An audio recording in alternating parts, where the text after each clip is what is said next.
वनकम वंदनम स्वागतम नमस्ते सत श्री अकाल अस्सलाम वालेकुम। हेलो दोस्तों, मैं आपकी प्रिय दोस्त प्रियंका आप सभी का स्वागत करती हूँ टाइम्स ऑफ यूपीएससी के यूट्यूब चैनल पे। ठीक है, ये चैनल होली यूपीएससी के बेस्ड होगा और इस पे जो है हमने शुरू किया है एडिटोरियल, स्पेसिफिकली एडिटोरियल जो न्यूज़पेपर्स होते हैं जो कि हमारे यूपीएससी के प्री और मेंस दोनों एग्ज़ाम्स और प्लस इंटरव्यू तक। ठीक है, तो यहाँ पे जो काम आता है मेजरली जो पोर्शन है, मेजर जो की एस्पेक्ट्स होते हैं, one of the key aspect है आपका न्यूज़पेपर जिसे आपको स्किप नहीं करना चाहिए।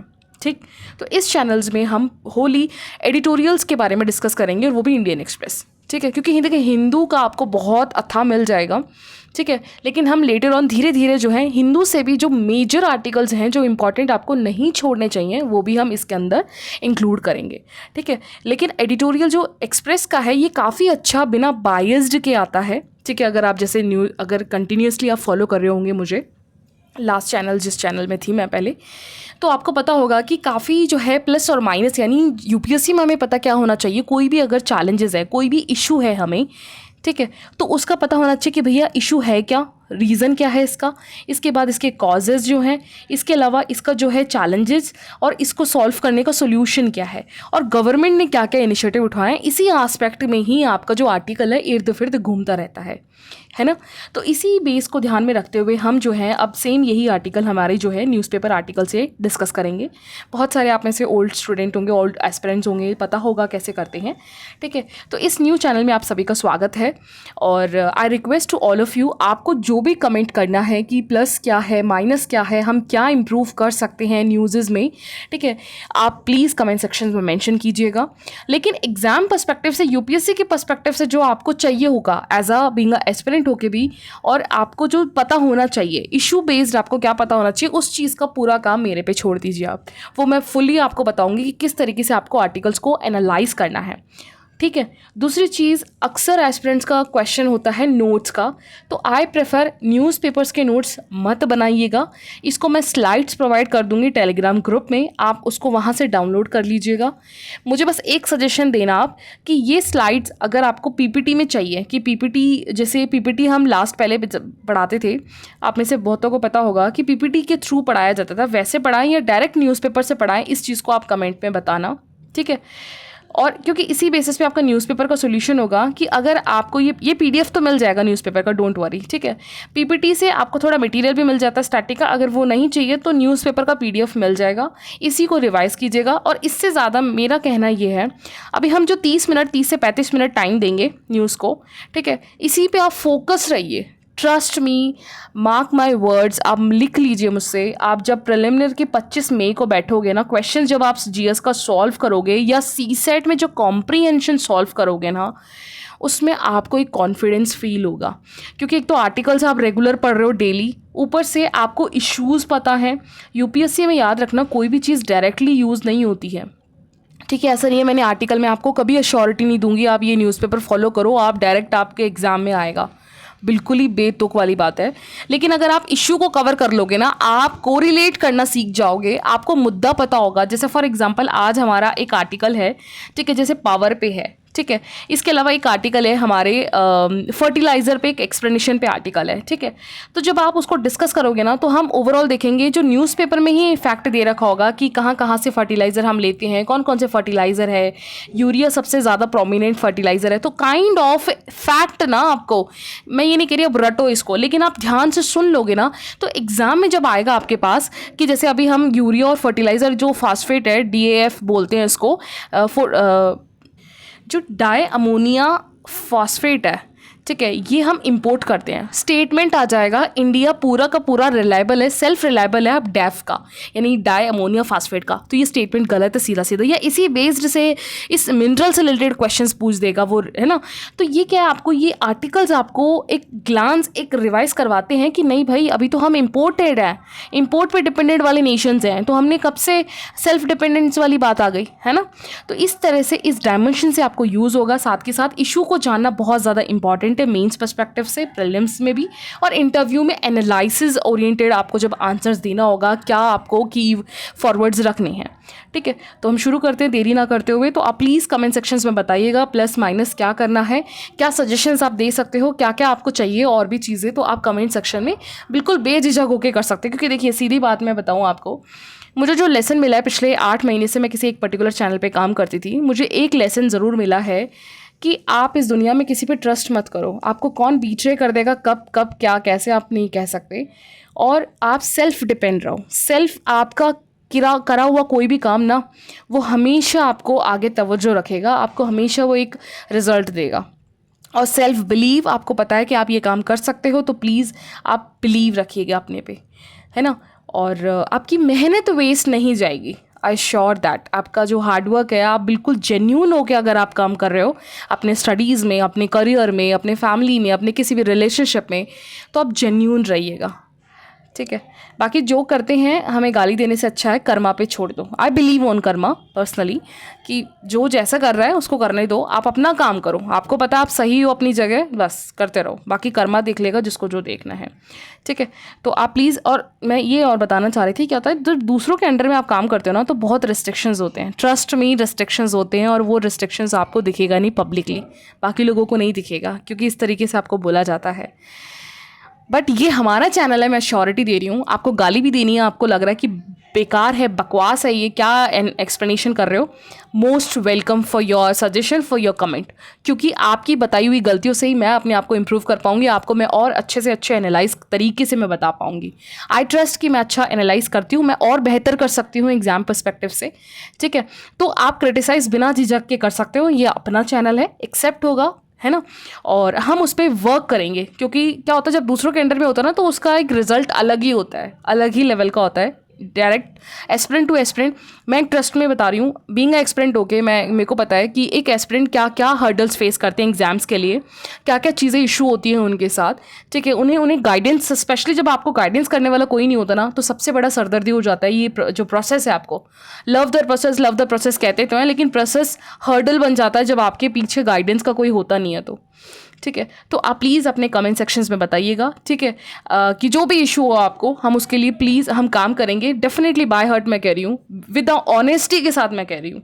ठीक है, तो आप बताइएगा, बहुत लेट हो गया, हम शुरू करते हैं आर्टिकल। ठीक है, और एक चीज़ लास्ट और मुझे एडिटोरियल में पूछना था, सॉरी, कि ना एक्सप्लेनेशन पेज का आर्टिकल है, ठीक है, वो एक्चुअली मेनली प्रीलिम ओरिएंटेड ज़्यादा होता है, क्योंकि उसमें क्या होता है थोड़ा हिस्ट्री, थोड़ा फैक्ट, ये चीज़ें ज़्यादा होती है रेदर देन सजेशंस के और रेदर देन चैलेंजेस के, है ना। आपको डिफरेंस पता होगा, आर्टिकल्स में क्या होता है हम चैलेंजेस डिस्कस करते हैं, सजेशंस डिस्कस करते हैं, गवर्नमेंट क्या कर रही है ये डिस्कस करते हैं। लेकिन एक्सप्लेनेशन पेज जो हम इंडियन एक्सप्रेस में लास्ट पेज पे आता है, तो उसमें क्या होता है आपको कोई भी इशू है तो उसका फैक्ट वगैरह बताया जाता है, एक्सप्लेनेशन के बाद से आर्टिकल्स में उसको कवर करते हैं एडिटोरियल में। तो मैंने सोचा था कि एक्सप्लेनेशन हम अलग ही रखते हैं, एक वीडियो उस पर भी आ जाएगी 10-15 मिनट की, 2-3 आर्टिकल्स ही होते हैं डेली, ताकि आप फिक्स माइंडसेट से करो कि प्री ओरिएंटेड है। क्योंकि एक्सप्लेनेशन का जब आप पेज पढ़ोगे ना, तो उसमें लाइन बाय लाइन जो फैक्ट लिखा हुआ है ना, वो बहुत ज़्यादा ज़रूरी है आपके प्री ओरिएंटेड। ठीक है, तो हम इसको अलग से रखें, तो आप प्लीज़ मुझे सजेशन दीजिएगा कमेंट सेक्शन में कि हम अलग से रखें या फिर आर्टिकल के साथ ही कंक्लूड कर दें, क्योंकि बहुत जल्दी हरियप रहता है ना, 30 मिनट के अंदर सब कुछ कवर अप करना है। तो प्लीज़ मुझे सजेशन दीजिए। आज मैं आपको एक बार करके दिखाती हूँ एडिटोरियल, जो अलग न्यू वीडियो में डालूंगी, और जो एक्सप्लेनेशन है वो अलग मैं वीडियो में डालूंगी, तो आप देखिएगा। ठीक है, अपना सजेशन कमेंट सेक्शन में ज़रूर बताइएगा। तो आप बताइएगा को भी जो भी चेंजेस चाहते हैं इन एक्सप्रेस और आर्टिकल्स एडिटोरियल के बारे में सजेशंस बताइएगा, कोई न्यू चेंज चाह रहे हो तो उस पर सजेशन बताइएगा। ठीक है, तो शुरू करते हैं। तो देखिए सबसे पहले क्या होता है, देखिए मैं आपको थोड़ा सा, जो भी अगर आप में से न्यू है तो मैं बता देती हूँ कि कुछ टाइम पहले, अभी एक साल 2022 से लेकर क्या हुआ, इस गवर्नमेंट ने, एनडीए गवर्नमेंट ने, ठीक है, कुछ चीज़ों पे बैन कर दिया था, जैसे कि चावल है हमारा, ठीक है, राइस हो गया या ओनियन हो गया। ठीक है, इस तरीके से चीज़ों पे क्या हुआ कि हम जो एक्सपोर्ट करते हैं इंडिया की तरफ से, उसे जो है कर्व कर दिया था कि भैया इस पे की रोक लगाना है अभी 2025 तक। और कुछ चीज़ें जो है स्टेट के इलेक्शंस की वजह से, अगर उसमें से जो एक्सपोर्ट पे लगा हुआ बैन है वो हटाया भी गया, लेकिन उस पर इम्पोर्ट ड्यूटीज़ लगा दी कि अगर आप इम्पोर्ट करोगे अपने देश में, तो इसको अगर हम इंडिया एक्सपोर्ट करेगा उसको, तो ड्यूटी आपको ज़्यादा से ज़्यादा 50%, 60 ड्यूटी या 30-40 का ड्यूटी लगा दिया था। ठीक है, तो अब क्या न्यूज़ है, अब न्यूज़ ये है कि अभी कुछ टाइम पे अभी गवर्नमेंट ने क्या किया है, जैसे अनियन हो गया, ठीक है, कुछ चीज़ों पे अभी पिछले फ्राइडे को जो है export duty on specially onion पे जो है हटा दिया गया है, ठीक है। तो यहाँ पे कुछ चीज़ें जैसे अनियन हो गया, बासमती राइस है, जिस पे मेनली अभी इन्होंने बैन कर रखा था कि $550 से और 950 टन के से ज़्यादा हमें एक्सपोर्ट नहीं करना। क्या चीज़?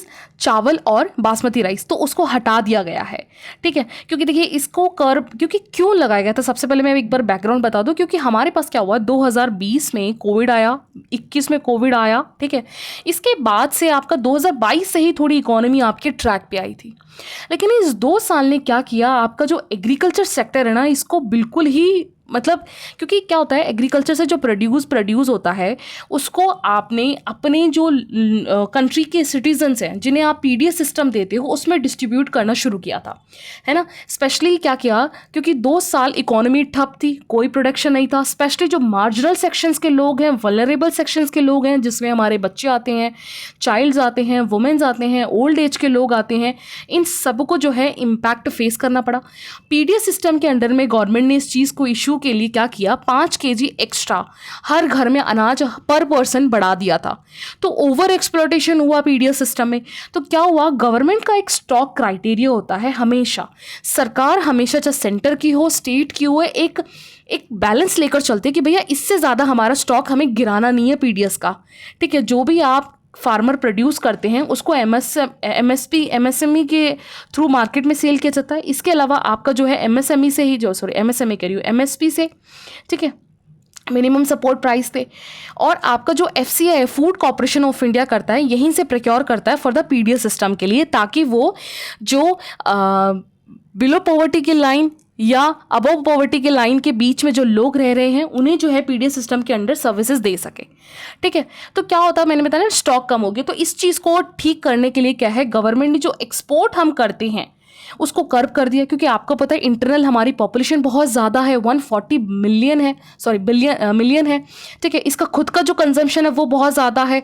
तो इस चीज़ के लिए क्या किया, कुछ टाइम के लिए जो है 2025 तक इन्होंने बोल दिया था कि हम स्टॉक को एक्सपोर्ट नहीं करेंगे। अब वो फ्राइडे को हटाया गया कुछ चीज़ों पर, जैसे अनियन पे है, बासमती राइस एक्सपोर्ट पे है, ठीक है।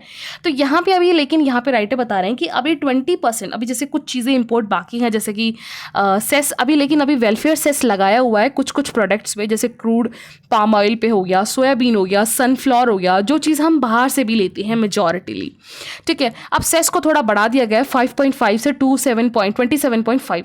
और आपको पता है जो सेस होता है ना वो एक्स्ट्रा लगता है, टैक्स ऑन टैक्स पे लगता है, ऑलरेडी टैक्स है उसके ऊपर और टैक्स लगाने से सेस कहलाता है। और ये सेस पर्टिकुलर टाइम पीरियड तक ही लगता है, जैसे कुछ शॉर्ट टाइम पीरियड तक ही लगा दिया, भैया अभी हमारे पास प्रोडक्शन कम है, हमें इस चीज़ को कर्व करना है, हमें प्रोडक्शन को इम्प्रूव करना है, तो इस पर्टिकुलर एक रीज़न के लिए ही लगाया जाता है, ठीक है। तो यहाँ पे राइटर कह रहे हैं कि ऑल्दो यहाँ पे कह रहे हैं, एक तो ये कह रहे हैं कि इस तरीके से ये अभी हटाया गया, लेकिन राइटर का जो दूसरा नज़रिया कहता है कि देखिए अभी आपको पता होगा हरियाणा में इलेक्शन है, ठीक है, हरियाणा में इलेक्शन है, और ऊपर से अभी जो नवंबर के 2nd वीक तक अनाउंस किया गया कि महाराष्ट्र में भी इलेक्शन है, ठीक है। क्योंकि महाराष्ट्र ओनियन प्रोडक्शन का बहुत बड़ा ह्यूज हब है इंडिया का, ठीक है। और हरियाणा बासमती राइस का बहुत बड़ा जो है ग्रोइंग स्टेट है। तो अभी अक्टूबर में 5 की वजह से, अभी अक्टूबर में इलेक्शन की वजह से कहीं ना कहीं राइटर बता रहे हैं कि गवर्नमेंट ने वोट बैंक के वजह से, नो डाउट, ठीक है, तो कहीं ना कहीं ओनियन हो गया, सोयाबीन हो गया, मेजर क्रॉप्स जो महाराष्ट्र के द्वारा, महाराष्ट्र में भी नासिक, अहमदनगर, पुणे, मराठावाड़, विदर्भ वाले रीजन में जहाँ पे ओनियन वगैरह प्रोड्यूस ज़्यादा होता है, उनमें जो है इलेक्शंस का इम्पैक्ट ना पड़ जाए उल्टा, तो यहाँ पे कहीं ना कहीं इन कर्व को हटाया गया है, कर्व्स को, यानी जो एक्सपोर्ट पे बैन था, ठीक है। खैर इसके अलावा अगर हम बात करें, क्योंकि आपको पता होगा कि इलेक्शंस की वजह से क्या होता है कि फार्मर्स पे बहुत ज़्यादा इम्पैक्ट पड़ता है, ठीक है। और यहाँ पे अगर आप महाराष्ट्र में मराठा की बात करोगे, हरियाणा में जाट किसानों की बात करोगी, तो मेजरली ये प्रोड्यूसर का काम करते हैं यहाँ पे, ठीक है। और सोयाबीन जैसे प्रोड्यूस जो सबसे ज़्यादा महाराष्ट्र और इसके अलावा मध्य प्रदेश में बहुत बड़ा ह्यूज मार्केट है ना। और यहाँ पे अभी अगर हम बात करें, देखिए ऑल दो प्राइस अगर आप ग्लोबली देखोगे ना, तो 2022 में जब रशिया और यूक्रेन का वॉर शुरू हुआ था तब से ही इशू शुरू हो गए थे, ग्लोबली इम्पैक्ट होने लग गया था। लेकिन उसके बाद फिर भी जो है प्राइस अपने ट्रैक पे आ गए थे, लेकिन गवर्नमेंट ने, वो महाराष्ट्र हो या हरियाणा हो, वहाँ पे अपने प्राइस को ट्रैक पे नहीं लाए थे। लेकिन अब जो है फाइनली हमारे पास एक बहुत अच्छा मॉनसून है। अभी आपको पता होगा जून से सितंबर मॉनसून ख़त्म होने का टाइम आ गया है, मिड ऑफ द सितंबर में हम अभी अब ट्रैवल कर रहे हैं, और अब जो है विंटर का सेशन धीरे धीरे शुरू हो जाएगा starting first week of the October और मिड ऑफ द अक्टूबर। ठीक है, यानी मॉनसून रिटर्न का टाइम आ गया। अब सदर्न एरिया में मॉनसून होगा, लेकिन अभी हमारा नॉर्थ इंडिया का मॉनसून काफ़ी अच्छा रहा है। अब जो खरीफ से अब रबी सीजन में शुरू होगा, काफ़ी अच्छा प्रोड्यूस होगा। हार्वेस्ट अभी जो होगा खरीफ का, वो भी एक्सपेक्ट है वो अच्छा होगा, है ना। तो यहाँ पे राइटर कुछ चीज़ सजेस्ट बता रहे हैं मोदी गवर्नमेंट के लिए, यानी गवर्नमेंट के लिए, not for the only Modi, यानी कोई भी गवर्नमेंट हो, एनडीए हो, यूपी हो या स्टेट गवर्नमेंट हो, कि हमें जो भी पॉलिसी बनानी है फार्मर्स के बीच में और हमारे जो कंज्यूमर्स के बीच में, वो एक आइडल होना चाहिए, एक बैलेंस्ड वे में होना चाहिए। ऐसा ना हो कि आपने इलेक्शंस की वजह से तो आपने जो भी एक्सपोर्ट ड्यूटी या एक्सपोर्ट सेस लगा रखा था वो तो आपने हटा दिया, इलेक्शन खत्म होने के बाद वापस से आपने बढ़ा दिया, या फिर जियोपॉलिटिक्स जब टसल चल रहे हैं, ये टसल नॉर्मल सॉल्व हो गया, उसके बाद भी आपने कर्व नहीं हटाए हैं। तो इससे क्या होता है कि कंज्यूमर को इम्पैक्ट पड़ता है। ठीक है, जैसे अभी प्राइस जब जितना ज़्यादा रहता है ना, तो देखिए कंज्यूमर प्राइस जितना ज़्यादा रहेगा उतना फार्मर के लिए फ़ायदा होता है, लेकिन जितना प्राइस लो होगा उतना कंज्यूमर के लिए। लेकिन जब लो होता है तो फार्मर को नुकसान देता है ना, क्योंकि जो जितना वो प्रोड्यूस कर रहे हैं उसका कॉस्ट भी नहीं निकल पाता कई क्रॉप्स का, और कंज्यूमर पे जब ज़्यादा प्राइस होता है तो कंज्यूमर पे इन्फ्लेशन का बोझ पड़ता है। तो यहाँ पे राइटर ये बता रहे हैं गवर्नमेंट को, एक जिस तरीके से अगर आप इम्पोर्ट पे ड्यूटी भी लगाते हो या जो भी पॉलिसी बनाते हो, वो एक बैलेंस्ड वे में होना चाहिए, ना कि नी जर्क, ऐसा नहीं नी जर्क की तरह तुरंत की तुरंत बदल दिया, है ना। कंज्यूमर और जो प्रोड्यूसर है उनको बीच में उनको बैलेंस रखते हमें बनाया जाना चाहिए। ठीक है, जैसे फॉर एग्जांपल चाहे नॉन बासमती राइस हो, चाहे शुगर हो, चाहे अनियन हो, चाहे जिस पे हमने अभी एक्सपोर्ट के लिए कर्ब्स लगा रखे हैं। ठीक है, ऑल्दो इसको हटाने की ज़रूरत है, अभी बहुत सारी चीज़ों पे कर्ब्स लगे हुए हैं, है ना। फ्री इंपोर्ट्स पे अगर हम ड्यूटी भी लगाते हैं तो उसे एड्रेस करने की ज़रूरत है कि वो इन्फ्लेशन को कितना इम्पैक्ट कर रहा है, कितना ज़्यादा अगर आप इम्पोर्ट कर रहे हो तो कहीं हमारा इन्फ्लेशन ना बढ़ जाए, उसको ध्यान में रखते हुए हमें एक बैलेंस वे में जो है टैक्स लगाने चाहिए। ठीक है, तो एक सजेशन ये है। तो ओवरऑल ये आर्टिकल था। ऑल तो देखिए ये क्या है, जीएस आपके 3 का जो इकोनॉमी है, इकोनॉमी के अंडर में जो एग्रीकल्चर का सेक्शन है इसके अंडर में होगा, उसमें फूड क्रॉप्स, फसल्स के बारे में, जो फसल वगैरह के बारे में आर्टिकल्स है उसके अंडर में कवर होगा। डायरेक्ट क्वेश्चन नहीं आएगा देखिए इसमें, ठीक है, लेकिन आपको बता सकते हो कि प्रेजेंट टाइम पे इंडिया के जो चैलेंजेस फेस करने हैं पड़ रहे हैं एग्रीकल्चर के द्वारा, एग्रीकल्चर सेक्टर्स में फार्मर्स के द्वारा, ठीक है, तो उसमें क्या क्या है, तो उसमें आप बता सकते हो कि इस तरीके से जो एक्सपोर्ट की ड्यूटीज़ लगती हैं इलेक्शंस के टाइम पे गवर्नमेंट के द्वारा उन ड्यूटीज़ को हटा देना, कहीं ना कहीं ये जो है ना ही फार्मर को सपोर्ट करता है, ना ही ये कंज्यूमर के लिए फ़ायदेमंद होता है ना। तो इस तरीके से आपको ये यूज़ करना है। ये आर्टिकल, ऐसे आर्टिकल्स फॉर्डर मटेरियल का काम करते हैं, याद रखिएगा। फॉर्डर मटेरियल जो कि आपको सिर्फ इनसे मिले हुए जो सजेशन, जो पॉइंट है, उसको आप उन आंसर राइट में यूज़ कर सकते हो। डायरेक्ट बेस्ड आंसर या डायरेक्ट इस पर बेस्ड क्वेश्चन नहीं आएगा, ठीक है। आगे चलते हैं। नेक्स्ट आर्टिकल हमारा अभी क्या है, अभी 2019 में ना ओवरऑल एक कमेटी बनी थी, ministry of statistic programme implementation MOSPI के अंडर में स्टैंडिंग कमेटी ऑन स्टैटिस्टिक। ये क्या करती है, जैसे आपकी मौसमी मिनिस्ट्री है, ठीक है, इस मौसमी मिनिस्ट्री के अंदर आपका जैसे इन्फ्लेशन है, ठीक है, इन्फ्लेशन के अंडर में आपका कंज्यूमर प्राइस इंडेक्स है, होलसेल प्राइस इंडेक्स है, ठीक है, इसके अलावा और भी डेटा है जो आपके सर्वे, जैसे इंडस्ट्रियल प्रोडक्शन का डेटा है, ठीक है, ये सारे डेटा मौसमी के अंडर में रिलीज़ होते हैं।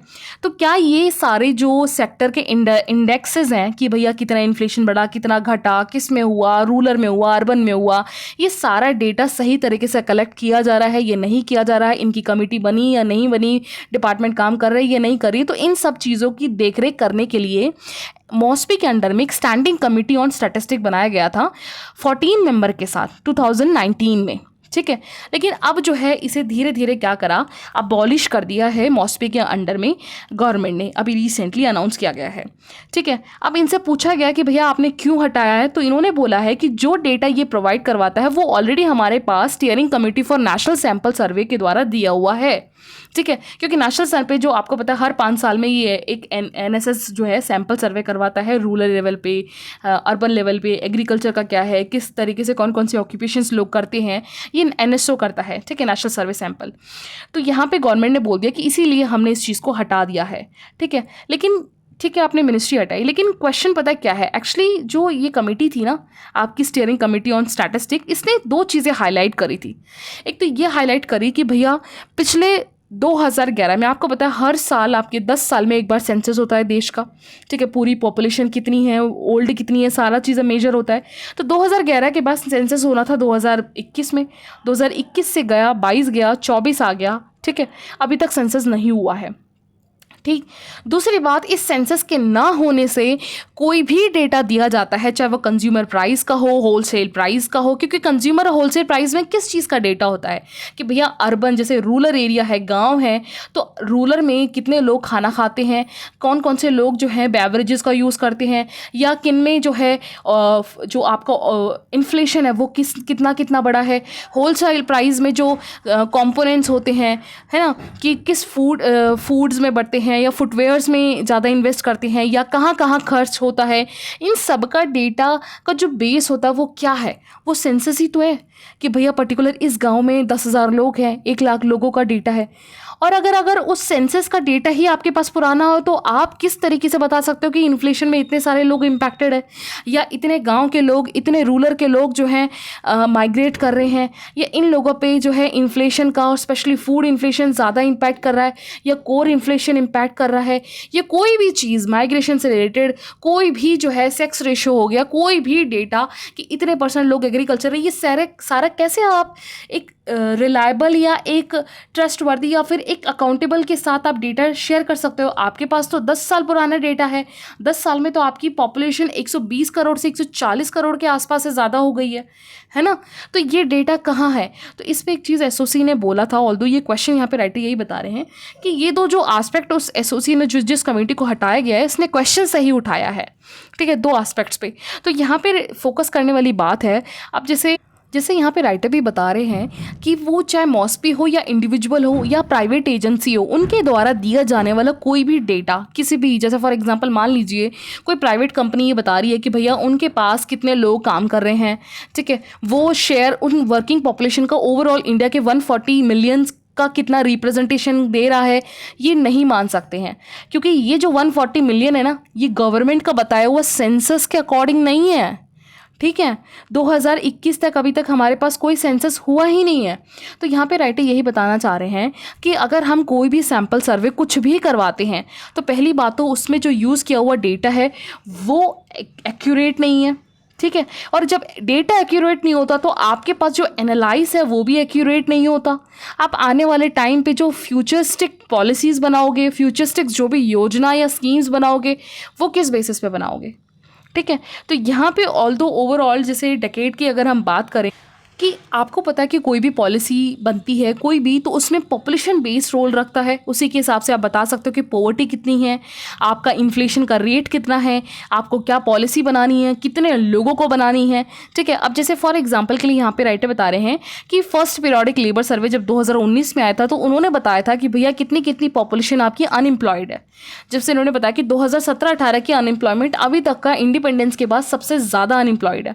भाई किस हिसाब से बताया आपने, क्योंकि आपके पास डेटा तो 2011 का है, तो क्या आपने 2011 के हिसाब से 17-18 का बताया, क्योंकि 2021 तक आते आते तो आपके पास सेंसस ही नहीं है, इस बीच कितनी ज़्यादा पॉपुलेशन बढ़ चुकी होगी, ठीक है। तो एक यहाँ पे राइटर बता रहे हैं कि कहीं ना कहीं ये ओवरऑल जीडीपी के ग्रोथ को भी मिसलीड कर सकती है।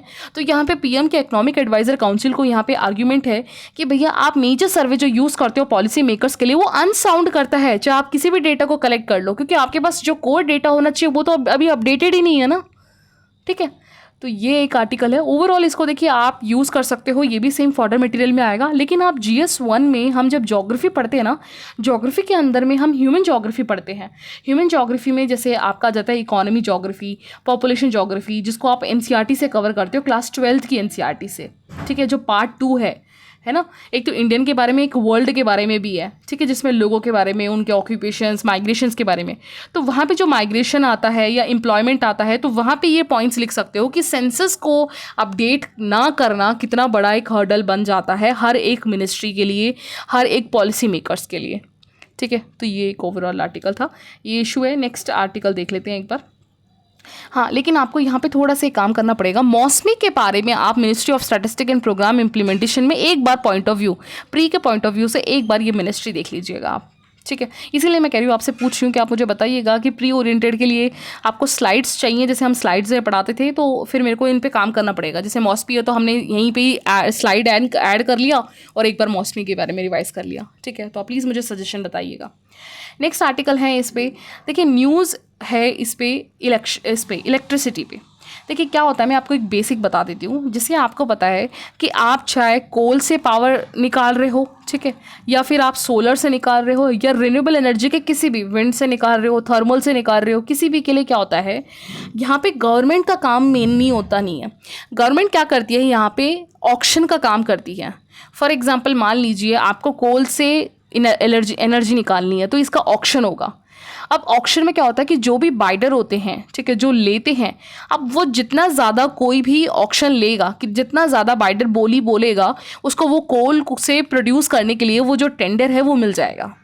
ठीक है, तो अभी क्या है, टेंडर के बेस पे ही चलता है या ऑक्शन बेस बाइडर के बेस पे चलता है। तो मुद्दा क्या है, मुद्दा ये है, राइटर यहाँ ये फोकस कर रहे हैं कि जो हमारे पास बाइडिंग जो होती हैं, ठीक है, वो एक फेयर तरीके से नहीं होती है, चाहे वो कोल से एनर्जी निकालने वाली हो, या सोलर से हो, या थर्मल से हो। जैसे इन्होंने कहा कि अभी जैसे रिसेंटली जब कॉम्पिटिटिव हुई थी बाइडिंग की, तो सोलर पे जो लगने वाला टैरिफ है उस पे जैसे अभी इन्होंने क्या करा था कि 15 रुपये पर किलो वाट का लगा था, वो धीरे धीरे अब जो है घट के 2.80 किलो वाट का लगने लगा। ठीक है, और सेम विंड का भी जो है प्राइस थोड़ा कम किया गया, 5.5 रुपये किलो वाट के हिसाब से। ठीक है, और उसको 5.5 से 2.5 रुपये जो है पर चेंज किया गया 2 साल के लिए। लेकिन ये प्राइस सेम नहीं रहता। पता क्यों सेम नहीं रहता? क्योंकि जो बाइडिंग वाली कंपनी है ना, जब उनके पास एक बड़े, जैसे पता क्या होता है, जब ऑक्शन है, जैसे फॉर एग्जांपल अभी कोल से निकालने वाली बिजली के लिए ऑक्शन हो रहा है, और वो जब बहुत सारे अलग अलग प्लेयर्स के बीच में बढ़ती है ना, तो क्या होता है, कंपटीशन बना रहता है कि player 1 competitor, 2 player, 3 player, 4 players के बीच में। लेकिन जब ये कंपटीशन सिर्फ 2 प्लेयर्स के बीच में बढ़ जाता है ना, तो प्राइस फिर इन्हीं की ही मनमानी चलेगी। फॉर एग्जाम्पल अभी जियो और एयरटेल है मार्केट में, टेलीकॉम सेक्टर में। आपको पता होगा कि अब इनकी मनमानी है। चाहे आने वाले टाइम पे जियो 1000 रुपये भी मंथली पैसे डाल दे, बोल दे कि मंथली आपको जो 2 GB या 2.5 GB डेटा मिल रहा है वो 1000 रुपये दे के करना पड़ेगा, तो हमारे पास ऑप्शन नहीं है, मोनोपोली है मार्केट में। तो सेम क्या होता है, जब गवर्नमेंट ऑक्शन करती है तो कहीं ना कहीं ये एक इशू देखने को मिलता है। ठीक है, तो इससे क्या होता है कि फेयर बाइडिंग ना होने की वजह से मार्केट में कुछ प्लेयर्स का डोमिनेंस रहता है। उस डोमिनेंस से क्या होता है कि वो इतना ह्यूज अमाउंट पे करके जो है ऑक्शंस या जो बाइडिंग होती है उसको परचेज कर लेते हैं। तो जो छोटे छोटे प्लेयर्स होते हैं जिनके पास इतना अमाउंट नहीं होता, या इतनी बड़ी टेक्नोलॉजी नहीं होती है, इतना एडवांसमेंट नहीं होता, वो पीछे रह जाते हैं इस बाइडिंग के कॉम्पिटिशन में। ठीक है, तो यहाँ एक पर्सपेक्टिव इसमें बताया है राइटर ने।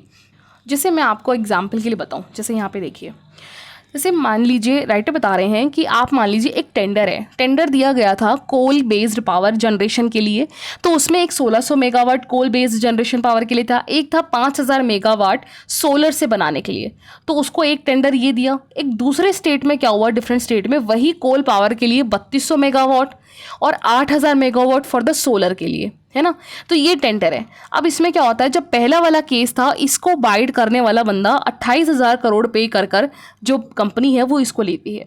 दूसरी कंपनी जो है सेकंड पार्टी दूसरे स्टेट में 52,000 रुपये लेकर इस कोल से बनने वाले पावर और सोलर से बनने वाले को लेती है। तो क्या होता है कि अलग अलग पार्टी ने अलग अलग प्राइस पे किए, और इसके प्राइस और इनका जो मार्केटिंग है आने वाले 6 से 10 साल तक बना रहता है। इनकी कैपेसिटी इनको बनाने की जो इनकी बाइडिंग है, ठीक है। तो क्या होता है, इससे मार्केट में एक फेयरनेस ख़त्म हो जाती है। बाइडर्स के बीच में जो प्लेयर्स होती हैं उनके लिए भी, और जो कंज्यूमर है फिर उनके लिए तो डेफिनेटली बिल्कुल बनेगा ही बनेगा। लेकिन यहाँ पे बाइडर्स के पर्सपेक्टिव से राइटर ने आर्टिकल कवर किया है। अब राइटर बता रहे हैं कि इससे क्या होता है, देखिए जब कोल का प्रोड्यूस प्लांट लगाते हो ना बनाने के लिए, तो आपको टाइम लगता है, 6 से 7 साल तक का टाइम सिर्फ ऑपरेशन में ही लग जाता है, जबकि सोलर में बहुत कम टाइम लगता है। और प्राइस देखिए कोल से ज़्यादा सोलर का कितना ज़्यादा है, ठीक है। 52,000 करोड़ दिए 8000 मेगावाट सोलर के लिए, ठीक है। तो ये कंपटीशन बना रहता है जो कि फेयरनेस नहीं है।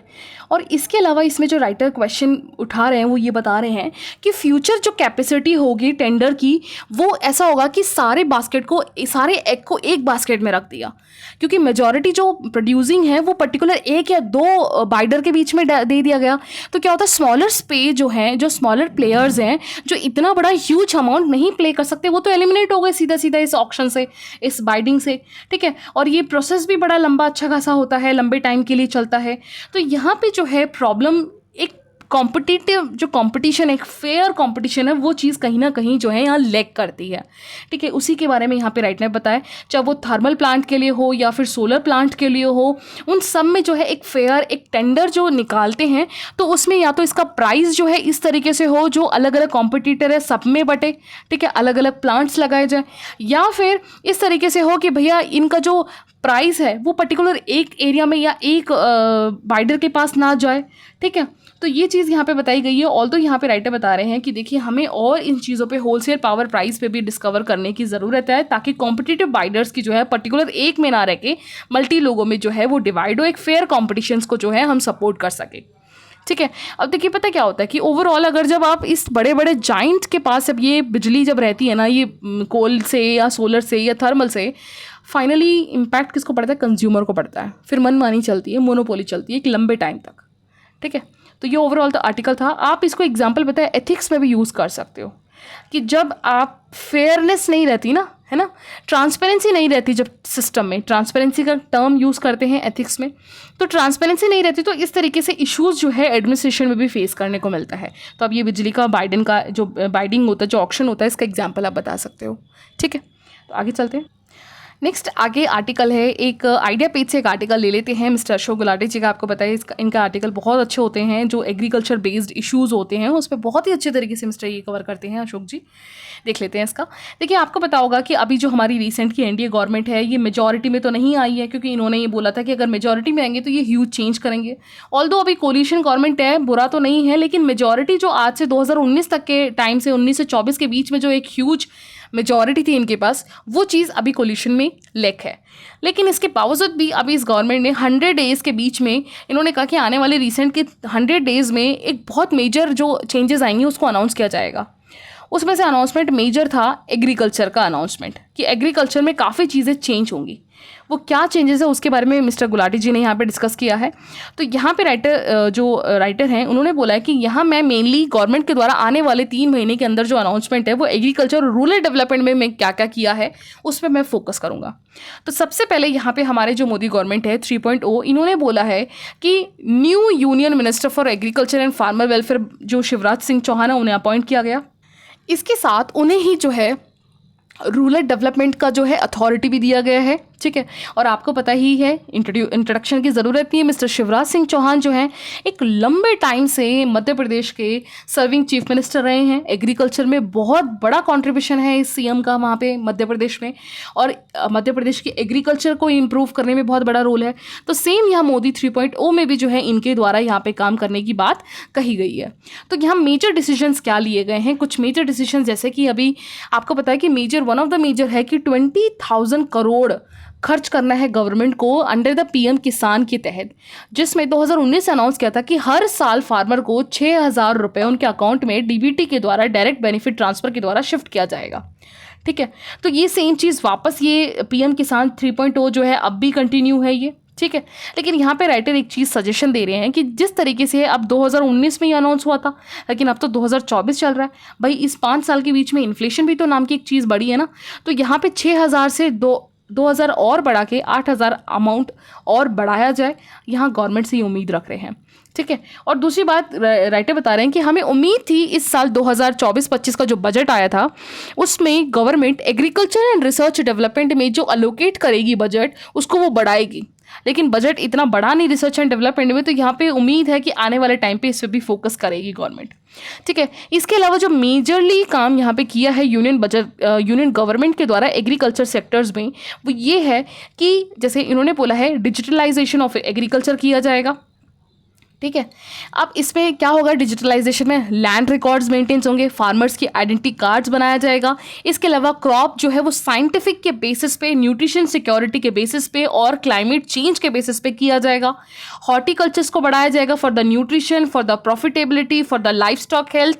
ठीक है। Production sustainability, profitability, natural resources management के बेसिस पे, ताकि हमारा क्लाइमेट रेजिलियंस हो सके, हम इन्वायरमेंट क्लीन रख के हम अपने एग्रीकल्चर को कर सकें। एग्रीकल्चर के लिए लोगों को एग्रीकल्चर के नॉलेज देना, स्किल्स प्रोवाइड करवाना, कृषि विज्ञान केंद्र को और बेटर करना ताकि फार्मर्स को वो और अवेयर कर सकें। ठीक है। तो ये सारे अनाउंसमेंट जो है अब गवर्नमेंट ने किए हैं। ऑल्दो इन सब के लिए इन्होंने बोला है कि 14,000 करोड़ के आसपास आने वाले 2 से 3 साल के अंडर में इन स्कीम्स में खर्च किया जाएगा ताकि बेटरमेंट, रिच रिटर्न्स, इकोनॉमिकली और पॉलिटिकली क्विक रिजल्ट्स हमें मिले।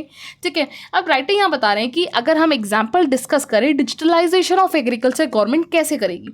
ठीक है। तो यहाँ पे राइटर बता रहे हैं कि जैसे अगर आप बात करोगे, हमारे पास अभी भी डेटा जो हमारे पास ऑफिशियली गवर्नमेंट के पास जो डेटा है कि कितने फार्मर्स के पास खुद की ज़मीन, ओन लैंड है और कितने लोग रेंट पे जो है फार्मर्स दूसरे को खेत पे काम करते हैं, उसका डेटा अगर आप मानोगे तो हमारे पास जो अवेलेबल है वो 17 है कि 17% लोग ऐसे हैं जो टेनेंसी पे काम करते हैं, दूसरों के खेत पे जाके। माइक्रो लेवल सर्वे के अकॉर्डिंग बताया गया है कि 17% लोग ऐसे हैं हमारे फार्मर्स में से जो बाहर दूसरों के खेत पे काम करते हैं। लेकिन जबकि रियलिटी राइटर बता रहे हैं कि ये डेटा 25 से 30% हो सकता है। ठीक है। तो क्या होता है ना, देखिए जो एक्चुअल में जो रियल टेनेंट हैं, यानी जिनके पास खुद की ज़मीन नहीं है या उनकी ज़मीन 1 एकड़ से भी कम है, तो वो ना बहुत बड़ी टेक्नोलॉजी मशीनरी का यूज़ कर सकते हैं, ना बहुत ज़्यादा ह्यूज क्रॉप प्रोड्यूस कर सकते हैं, क्योंकि वो अगर इन्वेस्ट भी करेंगे तो वो भाई कॉस्ट बेनिफिट नहीं देगा ना, क्योंकि ज़मीन बहुत छोटी है ना। ज़मीन आपके पास कम से कम 5-5, 10-10 एकड़ ज़मीन हो, तब जाके आप ह्यूज लेवल पर आप चेंजेस कर सकते हो, एग्रीकल्चर का प्रोड्यूस कर सकते हो। जो सरकार हॉर्टिकल्चर करवाना चाह रही है आपसे, जो भी स्मार्ट एग्रीकल्चर करवाना चाह रही है, उसका रिजल्ट दिखेगा। तो यहाँ पे ऊपर से जो डीबीटी दिया जाता है वो क्या होता है, राइटर बता रहे हैं कि जो टेनेंट वाले या जो रेंट पे काम करने वाले किसान हैं, उनकी बजाय जो ओनर है उनको जाके मिल जाता है ये 6,000 रुपये। तो दैट मीन्स जो मोर बेनिफिशरी उसे तो मिलता ही नहीं है। तो इस चीज़ का भाई पता कैसे चल लगा है? अब इस चीज़ का पता सिर्फ और सिर्फ आपके पास हो सकता है डिजिटलाइज से। जब आपके पास फार्मर्स का, हर एक फार्मर्स का जब डेटा, उनके लैंड रिकॉर्ड का, उनके खुद के आईडी का, उनके खुद के खेत के सॉइल की क्वालिटी तक का जब आपके पास डेटा डिजिटलाइज हो जाएगा, तो आप इजीली ये आइडेंटिफाई कर सकते हो कि जो आपका डीबीटी है वो किस फार्मर को दिया जाना चाहिए, कितना दिया जाना चाहिए, क्या क्या और सपोर्ट हम फार्मर्स को, हमारी जो भी कृषि केंद्र, विद्यालय हैं, केंद्र हैं, या फिर आपका जो रूरल डेवलपमेंट बैंक्स हैं, उनके द्वारा हम उन्हें कितना और अपलिफ्ट कर सकते हैं, इस चीज़ का हम जो है काम कर पाएंगे। ठीक है। तो यही सब चीज़ इसमें यहाँ पे बताया गया है। और हम उनके लिए जो भी फर्टिलाइज़र की सब्सिडीज़ देते हैं, उनके सॉइल्स की, क्या उन्हें फ्री राइस दिया जाता है, या उनके और भी जो है कॉमन एग्रीकल्चर, उनके क्या स्टेक्स हैं। सॉइल हेल्थ कार्ड से हम ये भी अज्यूम कर सकते हैं कि जैसे मान लीजिए सॉइल हेल्थ कार्ड, पता चला कोई फार्मर है, उसके पास भले 2 एकड़ ज़मीन है और वो 2 एकड़ में राइस का प्रोड्यूस कर रहा है, तो भाई सब्सिडी में भी राइस ही क्यों दिया जाए? उसको जो ज़रूरत है, उसके पास जो नहीं है वो देना चाहिए। ठीक है। क्योंकि इससे तो रिसोर्सेज का वेस्टेज हो रहा है ना, क्योंकि ऑलरेडी उसके पास राइस का प्रोडक्शन है, तो राइस उसको नीड नहीं है, राइस किसी और को नीड है जिसके पास राइस की कमी है ना। एज ए एग्जांपल बता रहे हैं, इसमें कोई और भी पीडीएस सिस्टम का प्रोडक्ट हो सकता है, वीट हो सकता है, या और भी जो चीज़ें भी पीडीएस के सिस्टम में दी जा रही है। ठीक है। तो इससे क्या होगा कि इन डेटा से हमें जो है, हम 10 टाइम्स इन्वेस्टमेंट को और बढ़ा सकते हैं, जो वेस्टेज होता है उसको रिड्यूस कर सकते हैं, जो फार्मर्स के जो एफिशिएंसी है पब्लिक एक्सपेंडिचर्स पे गवर्नमेंट के द्वारा भी और इवन फार्मर्स के द्वारा भी, उसे हम सेव करके एक अच्छे तरीके से एक क्लाइमेट रेजिलेंट एग्रीकल्चर को बढ़ा सकते हैं। ठीक है। एक तो पॉइंट ऑफ ये हो गया। दूसरा, जो रूरल डेवलपमेंट मोदी गवर्नमेंट के द्वारा ये अनाउंस किया गया है कि कम से कम अब आने वाले 5 साल में वो 20 मिलियन हाउसेस को जो है रूरल एरिया में डेवलप करेंगे, बनाएंगे। आप सोचिए, अब 20 मिलियन हाउसेस को बनाने के लिए कितने ज़्यादा आपके जो है जॉब्स क्रिएट होंगी, क्योंकि आपको कारपेंटर चाहिए होगा, इलेक्ट्रीशियन चाहिए होगा, मासून चाहिए होगा, ताकि उनको सारा काम, उनकी फिटिंग्स, उनकी लाइंस, उनका सब चीज़, घर बनाने के लिए आपको कितनी सारी चीज़ें चाहिए होती हैं। तो कितना ज़्यादा ह्यूज अमाउंट में जॉब क्रिएट होगा रूरल लेवल पे। ऊपर से सबके लोगों के पास जो एक वेलफेयर, अपना खुद का एक घर होगा। ठीक है। तो ये जो है बहुत बड़ा अनाउंसमेंट है जो गवर्नमेंट के द्वारा किया गया है। और प्रधानमंत्री ग्राम सड़क योजना के 3.0 के तहत क्या होता है, अभी तक नियरली इन्होंने जो है 75,000 करोड़ इन्वेस्ट किया है। और जब पता है किसी भी नेशन का जब रूरल डेवलप्ड होता है ना, उसका जब इंफ्रा डेवलप होता है तो रूरल अर्बन से इजीली कनेक्ट कर पाता है, तो उसके जो भी प्रोड्यूस हैं, एग्रीकल्चर है, उसकी ग्रोथ होती है। ठीक है, तो ये बहुत तारीफ़ काबिल है। ओवरऑल ये आर्टिकल था। ठीक है, आप प्लीज़ बताइएगा जो भी सजेशंस मैंने पूछे हैं। तो थैंक यू।